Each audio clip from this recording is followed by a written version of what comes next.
o marido reclamou com a esposa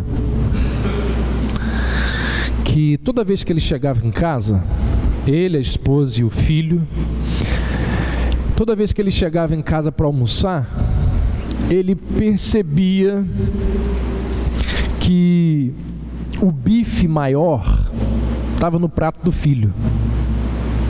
Toda vez que ele chegava, o bife maior estava com o filho. Ia lá e pegava o bife. Até que ele chegou para a esposa e falou: você precisa falar com o nosso filho, que de vez em quando ele deve deixar o bife também para mim, o maior. Aí a mãe foi lá toda sem jeito, querendo mostrar aquilo para o filho, e falou assim para o filho: filho, olha só, a boa educação diz que quem chega primeiro à mesa deixa o bife maior ou a comida melhor para quem vem depois. Toda vez que seu pai chega aqui, o bife maior você já pegou. Aí o menino teve assim uns 10 segundos de reflexão, virou para a mãe e disse assim: ô mãe, se o pai chegar primeiro, qual bife que ele vai pegar? Aí a mãe disse: claro que ele vai pegar o menor, ele já sabe disso. Então mãe, o maior vai ser meu mesmo. Uma vez perguntaram a um teólogo qual é o principal pecado do mundo moderno. E de pronto ele respondeu assim: a preocupação consigo mesmo. Esse é o principal pecado. Egoísmo é o amor exagerado aos próprios interesses a despeito dos de outrem. Egoísmo é a atitude intelectual daquele que tudo se refere ao próprio eu. Egoísmo é um mundo muito pequeno habitado por um único homem. Egoísmo, dizem, é a obesidade da cabeça. Você é uma pessoa egoísta? Por que você acha que não é egoísta? Já falaram para você, seu cônjuge, seus filhos, seus pais, seus amigos, já lhe disseram assim: você é egoísta? Alguém já disse isso para você? E quando você foi rotulado de egoísta, você parou para pensar e para refletir se realmente você é egoísta? Talvez você não seja egoísta com as pessoas que você ama, mas você pode ser egoísta com aquelas pessoas que não são do seu ciclo, o círculo de amizades, de parentesco. Quando você não entrega o seu dízimo, será que você não está sendo egoísta?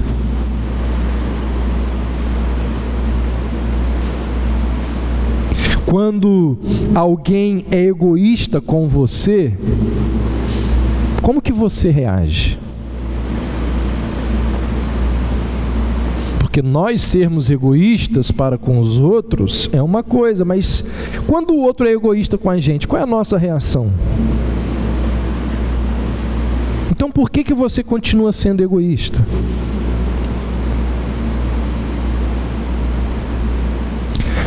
Quando você recebe aquele chocolate belga, você só abre depois que a visita vai embora?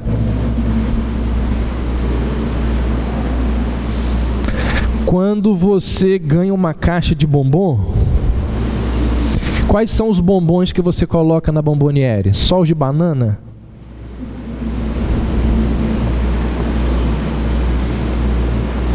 É isso mesmo, gente. Existem pessoas que escondem para não ter que dividir. E no caso não esconde só a comida não, esconde muita coisa.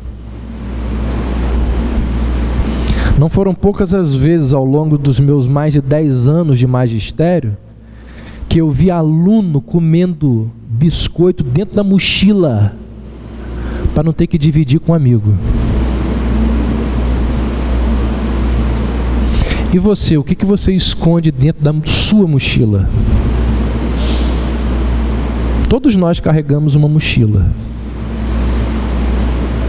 E o que a gente não está tirando da mochila para não ter que dividir com o outro? Tem gente que faz questão de tudo, tem gente que faz questão de centavos, gente que atravessa a piscina debaixo d'água com um sorrisal na mão, chega do outro lado, sorrisal inteiro.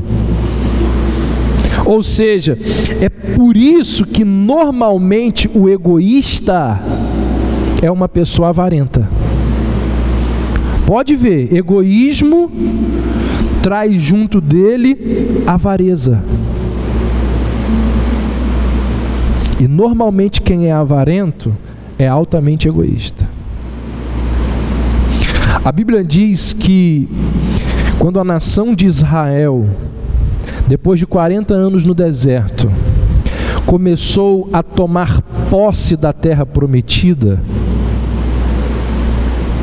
você deve conhecer a história, se não conhece, precisa conhecer.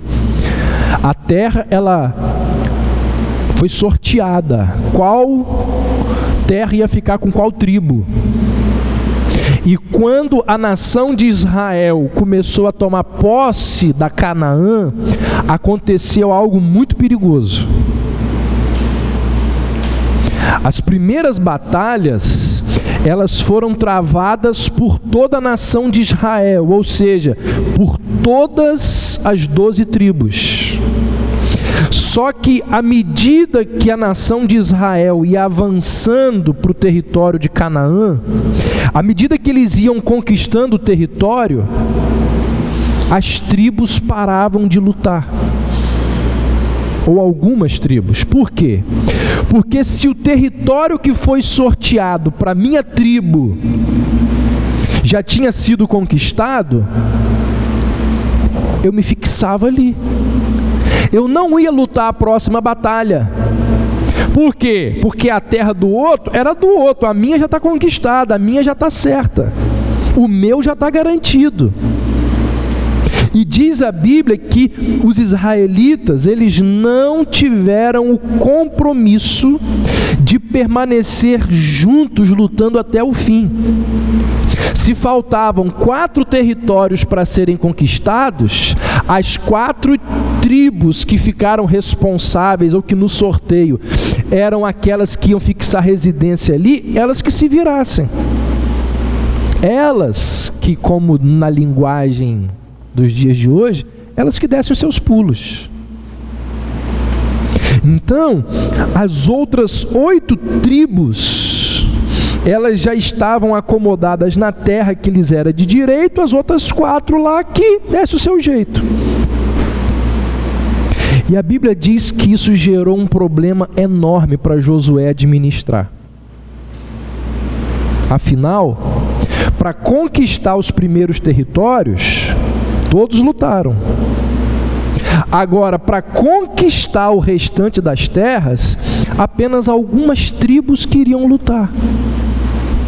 Então, era justo que as tribos que já tinham os seus territórios garantidos, que elas ajudassem as outras tribos que ainda não tinham conquistado o seu pedaço de terra.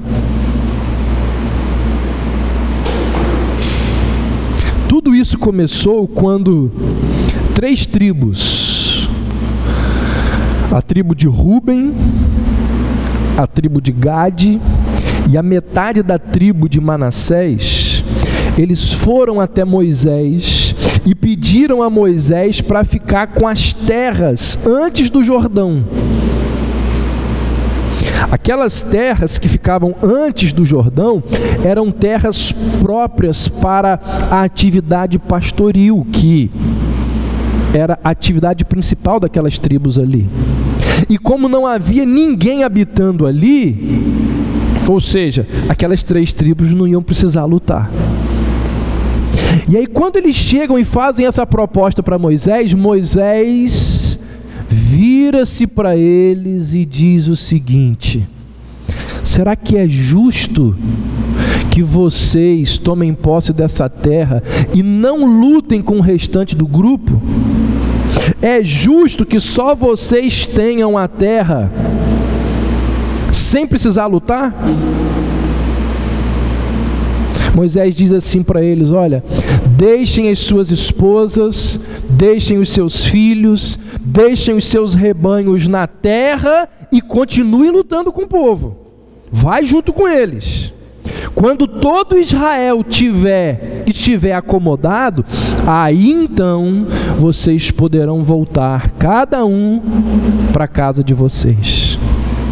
Então essas 3 tribos fariam parte daquele grupo que lutaria com todas as outras tribos até o fim. Aqueles que conquistassem o seu território poderiam descansar e ficar ali, mas essas 3 tribos, elas se comprometeram em lutar até o fim. O que essa história nos mostra? O que esse episódio nos ensina? Nos serve de alerta contra o egoísmo, porque o egoísmo acaba com um negócio muito importante dentro de um relacionamento chamado de lealdade. O egoísmo acaba com a lealdade. E via de regra, nós estamos tão preocupados e tão ansiosos pelo nosso próprio bem-estar que nós nos esquecemos do outro, que abandonamos os outros quando eles precisam de ajuda. Não sentimos que a responsabilidade do outro é nossa responsabilidade também. Então, nós que somos irmãos em Cristo, muitas vezes agimos de forma egoísta para com o outro.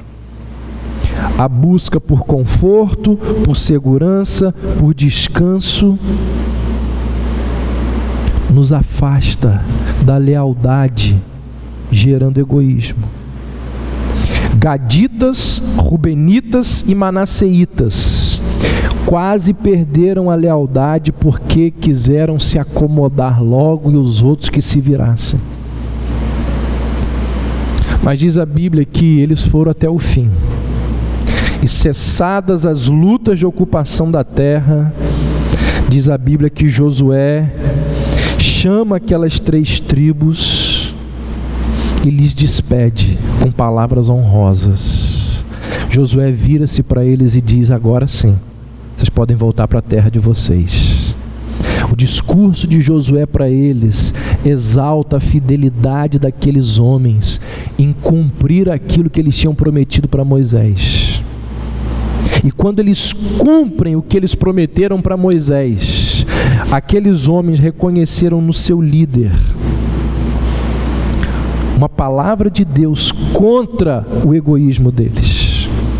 Agora que a tarefa estava cumprida e eles desobrigados do compromisso, eles então poderiam retornar para as suas casas, para as suas esposas e para os seus filhos. Você é egoísta? Isso é pecado. Isso é pecado grave, porque junto do egoísmo existem muitos outros pecados. Uma última palavra sobre esse episódio. Quantos dos Rubenitas, dos Gaditas e dos Manasseitas que prometeram lutar até o fim, deixando lá sua casa, sua esposa, seus filhos, quantos que foram até o fim, mas o fim deles ficou lá? Quantos que foram mortos na luta pela ocupação da terra do outro? Quantos que ficaram no campo de batalha? Quantos que morreram no meio do caminho? Muitos deles, certamente. Esses homens perderam suas famílias, seus bens, sua paz, sua segurança, sua vida. Mas eles honraram a sua palavra. Mas não foram desleais. Tiveram a honra de cumprir aquilo que prometeram. Não abandonaram o pacto e o acordo que tinham feito anos antes. Preferiram morrer a abandonar os seus irmãos. Nós aqui vivemos numa família. Isso aqui é uma família. E quando nós não somos o que deveríamos ser, generosos uns para com os outros, quando nós permitimos que apenas algumas pessoas doem, quando apenas algumas pessoas se envolvam com muito trabalho, nós estamos sendo egoístas. E você? Qual é a sua postura? Não só aqui, mas no seu lar, no seu serviço, com as pessoas com quem você se relaciona. Enquanto a música estiver tocando, pense nisso. Confesse o seu pecado ao Senhor. Coloque-se diante de Deus. Peça perdão a Ele. E peça ao Senhor para ajudá-lo a mudar de vida.